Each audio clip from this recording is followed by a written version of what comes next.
you look at the bottom of page 164 is what I'm looking at right now. It's the first page of this chapter, and I have to get my reading glasses.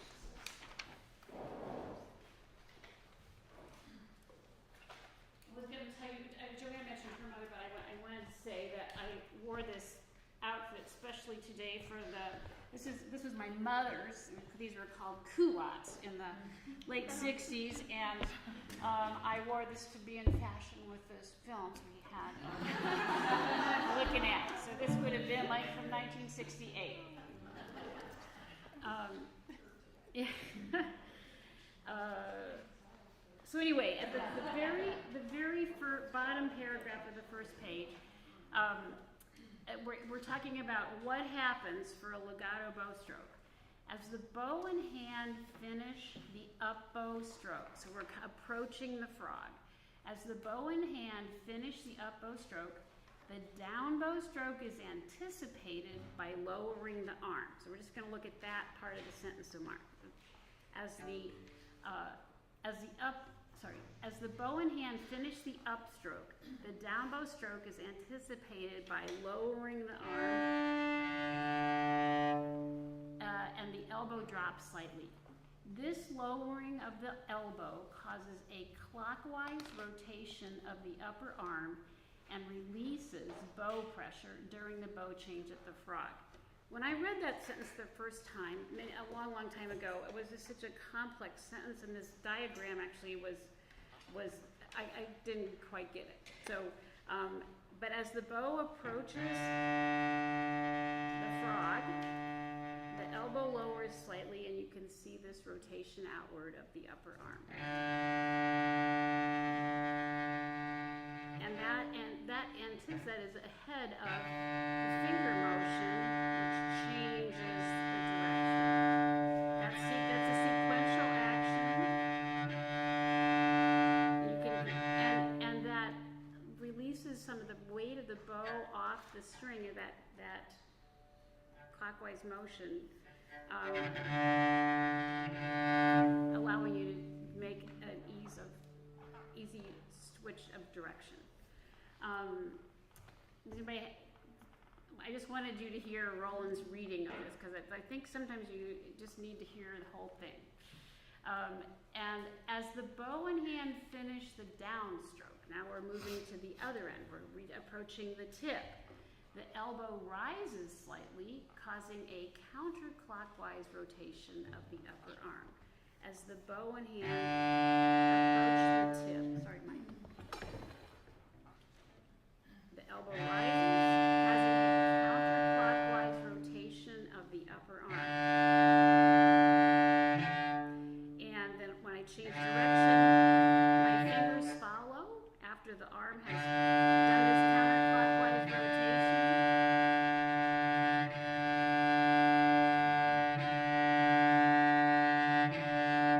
Now, another way this was described to me, and it was like Don Miller, who was in the movies, one of Rolland's assistants in this project, explained that down bow you're playing on. That if we look at the cross section of a string under the microscope, you're actually playing. Your contact point of the hair on the string is slightly different on the down bow than the up bow. And he explained this by having you do a down bow on the cello. You would play a D and a G. On the up bow, you play an A and a G. Sorry, my cello's not been tuned today yet. We'll call it good enough for now. So you would be playing the D and the G on your down bow, the D and the A on the up bow. As my bow approaches the tip, my elbow's rising, the counterclockwise motion happens, and I change it, sorry.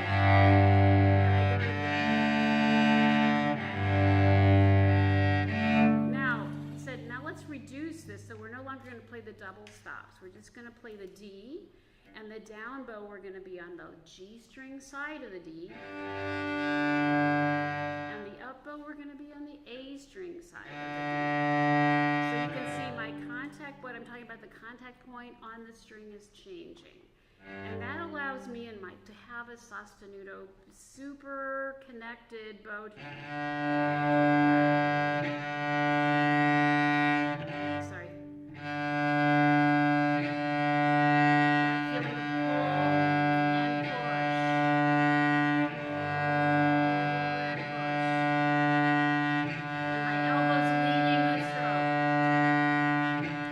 Feeling pencil in here, you would be drawing an oval.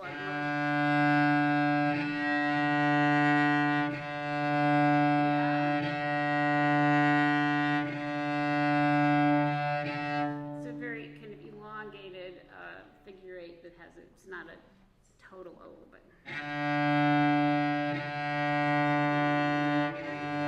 And as I come in, my fingers bend, so I can start my next down bow with curved fingers. Yeah? Does that make sense to everybody? So that's a really important, and I found it for cello. So cellists in the room, I don't know if the violin's the same thing, but that double stop exercise, and then reducing the motion to be able to do that same exaggerated string. Do it just on one string.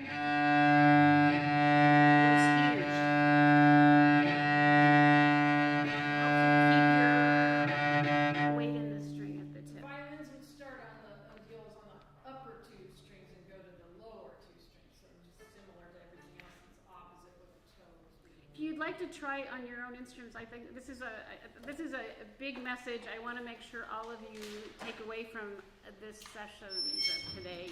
So maybe you ought to try to do it rather than just looking at me doing it.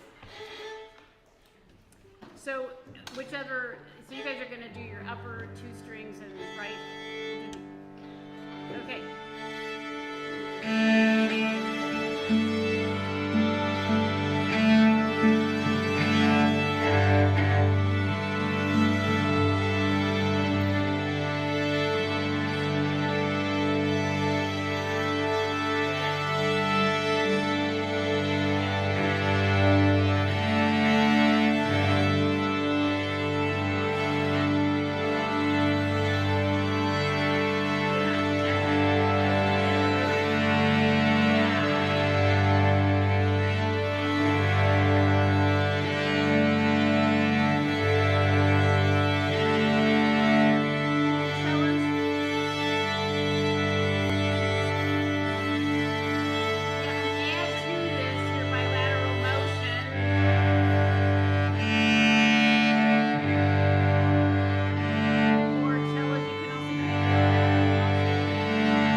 Do more unilateral motion than violinists do, and when we're doing hobos like we're doing right now, this is a moment where a cellist would feel much more prone to do a unilateral stroke on the down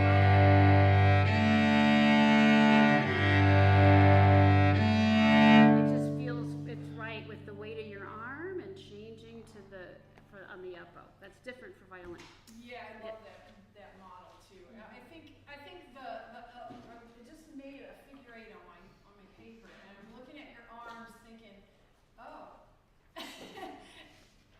there's points at the ends of some of your figure eights. In other words, it looks like it goes down and then it quickly goes up, like there's an edge there instead of a roundness. Can you do it again and just really focus on where the changes take place at both ends of the bow, that it's a curve and not a point. Yeah, and that Rolland talks about the rounded motion. Oh, wait a minute. We did it earlier. It's always this, and don't speed up or no jerky motions, no jerky movement. So let's do it once again. So.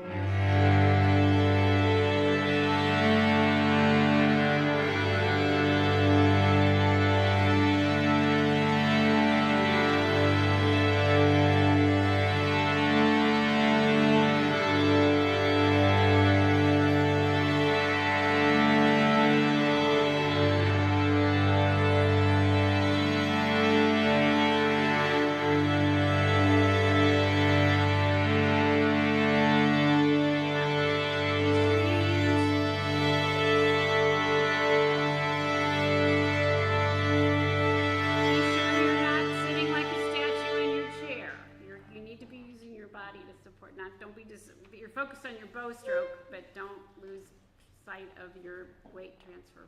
Yeah, that was better.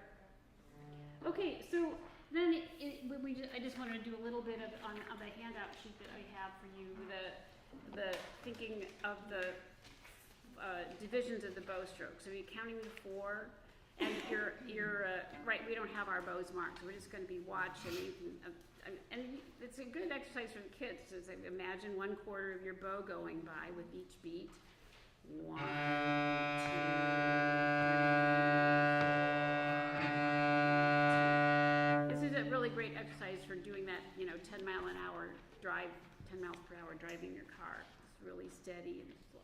So let's just we're going to play a whole note. We're going to think about 1/4 of the bow going by with these, and think about you can think about what we were just doing with our double stop. Let's do that now on just an open D string, and using 1/4 of the bow. 1, 2, 3, 4. 1, 2,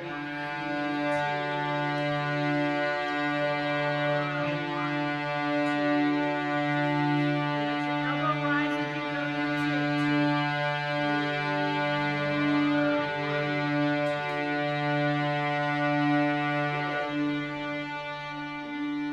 And let's try the 3. 1, 2, 3. So we're having a little faster bow here. 1, 2, 3.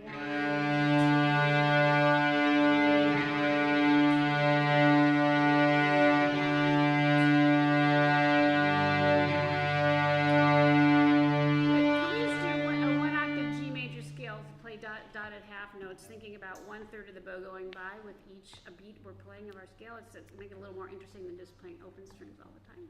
1, 2, 3. 1.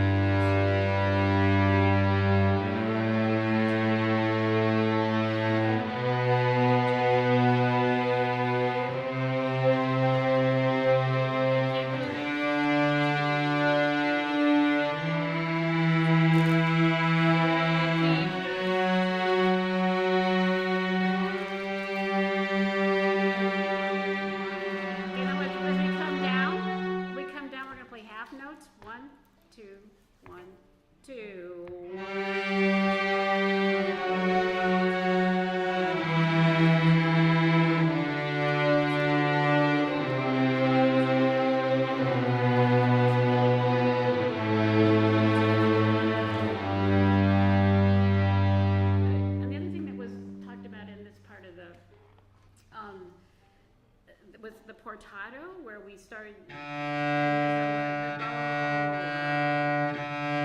the index finger gives a play 2 notes on 1 bow stroke, and don't stop your bow, but the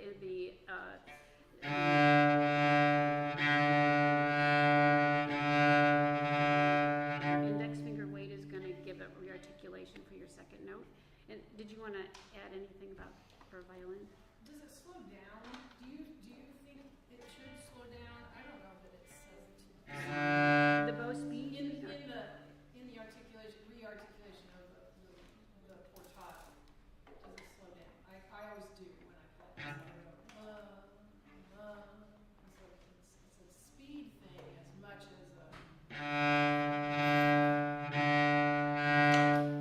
So you slow down, or The bow speed slows down, like fast.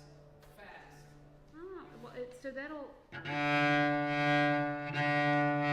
think it would depend how much emphasis you want to put on the right. Yeah. So if you're trying to do something more subtle, you wouldn't do so much of that bow speed change. Okay. But It does say right on the handout that merely slow the movement during the separation for violin. So For violin. maybe not for cello, I don't know.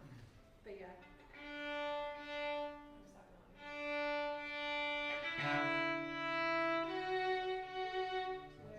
There is continuity, but it's slow.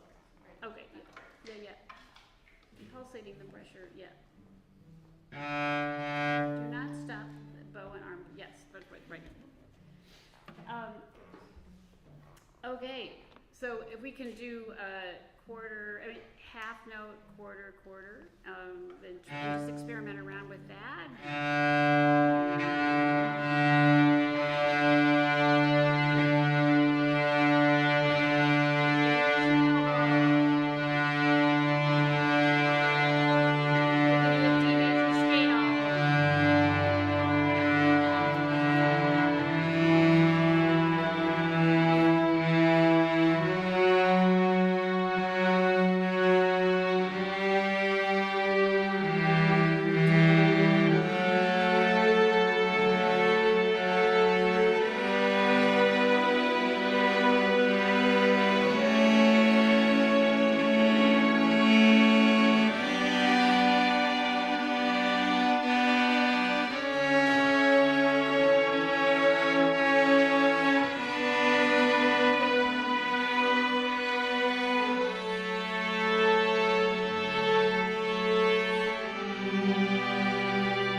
So, and then the last thing, we have the arpeggio,